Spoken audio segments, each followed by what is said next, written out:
Hi friends, PRAN biryani எப்படி செய்யலாம்னு பார்க்கலாமா?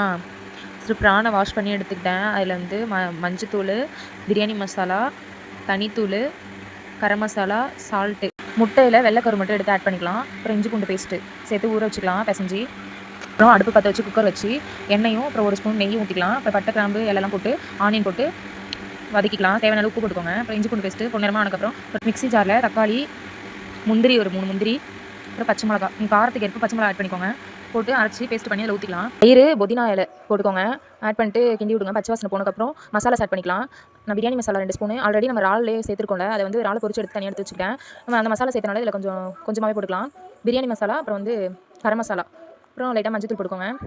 அப்புறம் நம்ம பொரிச்சு வச்ச இறாலை போட்டுக்கலாம். போட்டு நல்லா கிண்டி விடுங்க. அதுக்கப்புறம் நான் அரிசி எடுத்து போட்டுக்கிறேன். அதையும் நல்லா இது பண்ணி கிண்டி விட்டேன்னா தேவையான அளவு நான் உப்பு ஆட் பண்ணிக்கிட்டேன். 2 டம்ளர் அரிசிக்கு 4 டம்ளர் தண்ணி ஊற்றி கொதி வந்ததுக்கப்புறம் நான் 3 விசில் விட்டுக்கலாம். எடுத்த ப்ரான் பிரியாணி ரெடி. பிடிச்சிருந்தா லைக் பண்ணி சப்ஸ்கிரைப் பண்ணிக்கோங்க ஃப்ரெண்ட்ஸ். தேங்க்யூ.